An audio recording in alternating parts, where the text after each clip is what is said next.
Hey, good to meet you. Hey, Carlos Bustamante here with Click and Tell. nice to meet you. Nice to actually catch up since since the eventful last junket was supposed to be happening, but here we are. It's true. So Sharp Corner has taken a long road to get to where it is.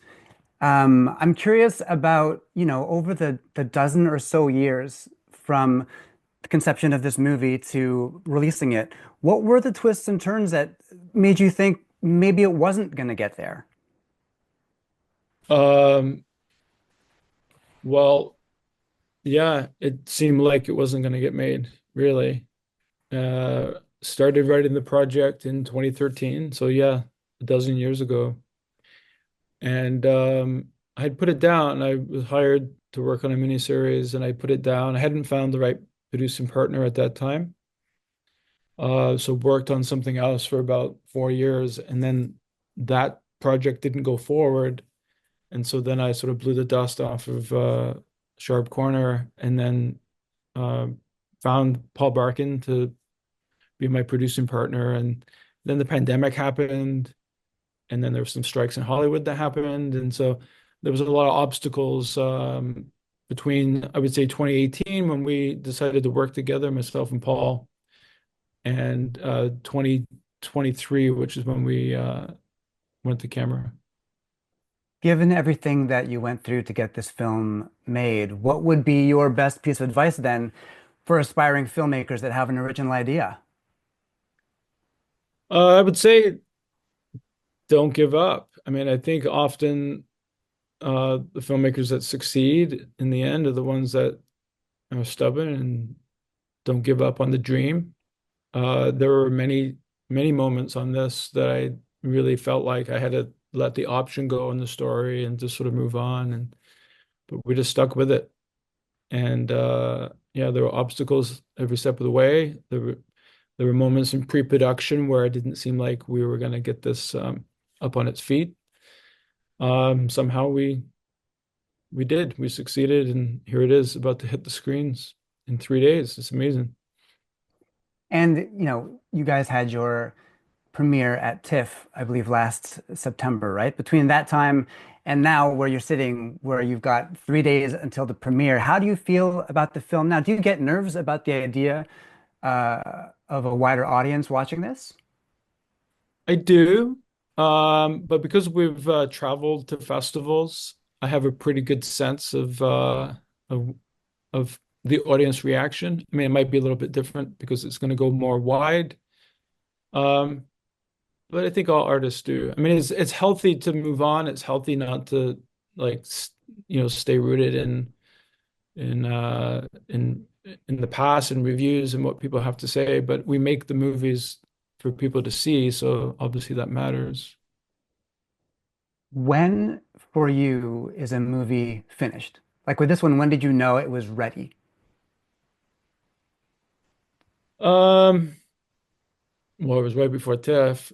We were still working on some visual effects, I mean, it's always you're always chasing trying to solve problems, always trying to um, reach a point where there's nothing that's gonna pull the audience out of the experience. So it's always just, you just keep fighting, you just keep fighting until you have to put it down. It's like they have to rip the paintbrush from your hands. Okay, it's done.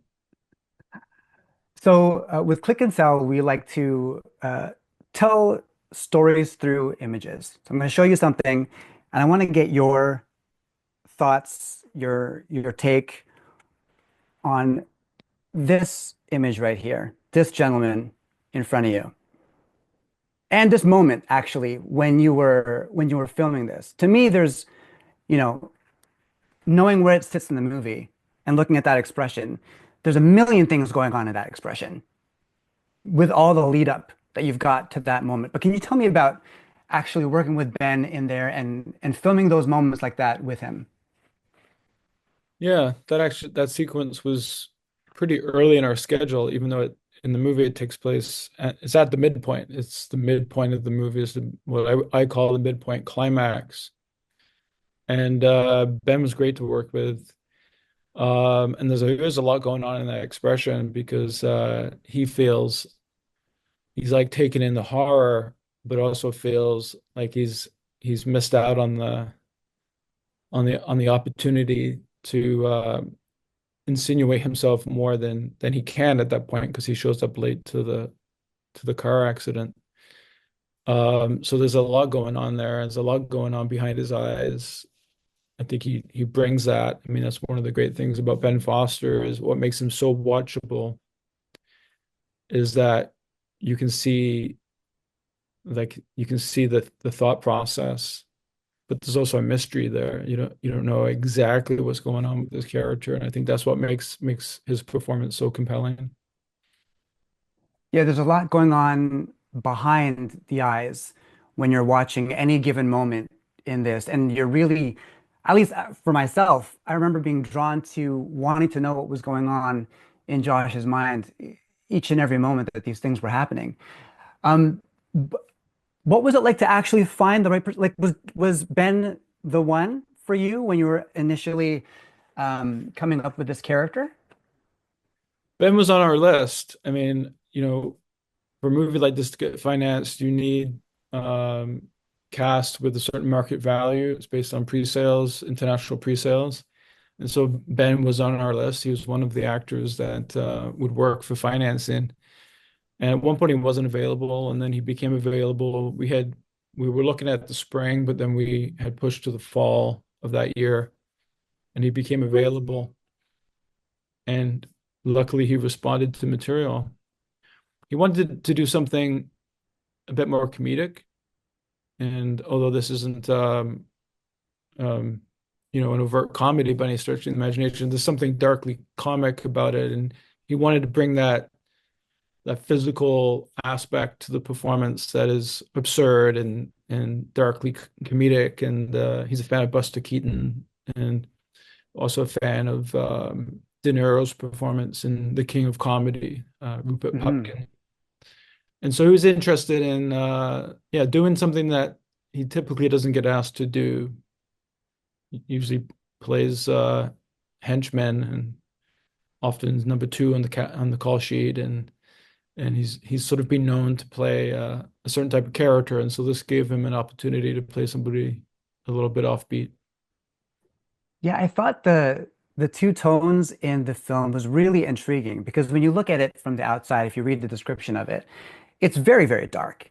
And the idea of like this person searching for something that they don't have, and these being the circumstances for which they try to find it, seems very, very dark. But when you watch his performance, like you just mentioned, there's a lightness to the tone. There's a comedy in there. Was that something that came from the performance? Did you guys discover that together? It was always intended. I had always seen it that way, that there's this sort of aloof quality of the character. Hmm. There's something a bit bumbling about him, something related to him not really understanding himself. He doesn't have his wife's a therapist and he desperately needs therapy, but he just doesn't have the facility to have introspection. And so there's something, the deadpan sort of quality of the comedy comes out of the character. But then to juxtapose it with these dark images and sort of the misery of others and his obsession with that. Yeah, I always just saw it that way. And then bringing Ben and bringing Cobie, they they affect tone, and you want to invite the best of what they have to bring, and then yeah. I always saw it that way. But this end result is specific to, I would say mostly Ben because he's obviously the centerpiece of the movie. Mhm. I want to show you this picture from actually TIFF, That's actually from you and Rome. Kobe. Oh, it's That's from, from Rome. yeah. My mistake, my mistake. Well, during doing the festival circuit, let's say, when you're out there and you're unveiling your film for people who love film and might be, let's say, a bit more critical about storytelling or the details, how different is that for you than the idea of a wide release? And what were the moments like for you actually being out there on the carpet with all that attention? Uh, well, I mean, it's fun. I mean, that was this huge red carpet at the Rome Film Festival. I believe they have the biggest red carpet in the world, and they all love Cobie Smulders because How I Met Your Mother is huge in Italy and also in many countries in Europe. Um, so it was fun. It was fun to be there. It was fun to be there with her and to present the movie to the Italian audience. Uh, Being at festivals is great because you get to engage with the audience directly. We had a press conference there with the journalists, and then we had no, I don't think we had a Q&A there because we had the press conference. But at other festivals, it's engaging with the audience directly. We listen more widely. Will be more like looking at Letterboxd, see what people have to say about the movie, I think. But yeah, it's a little bit more hands off, but I think when the movie's released, it's a chance for me to sort of say goodbye to this child, It's like you've Right. grown up now, it's time to move on, and I need to focus on the next thing. What's your best tip for being on red carpet and getting some good angles, getting some good photos? Because there's not a bad photo of you on a carpet that I found, I have to say. I appreciate that. I would disagree. I'm terrible at it because I just have a hard time to smile on cue. I always had that problem, even when I was taking school pictures when I was like 5 or 6 years old. Right. But yeah, I don't know. Just try to be calm, try to be casual. Nice. I like that. Some news broke yesterday, which was very interesting and very concerning. You might know where I'm going with this. The administration south of the border just saying 100% tariffs now on films not being made in the U.S. What are your initial thoughts on that? And what do you think that does for us here in Canada? We have a dedicated industry that loves film and loves television. Yeah, I mean the impact if that was to be enacted would be devastating. For example, like a service industry like Vancouver, there's a lot of feature film, a lot of TV that's shot up there, and in Toronto. Mm, Um, but I don't know. I think the truth will sit somewhere between this sort of extreme announcement and where we currently are.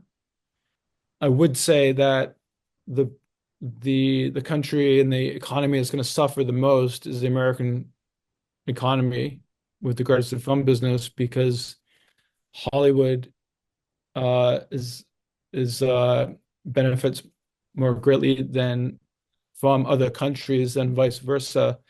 So it would be a self-inflicted wound.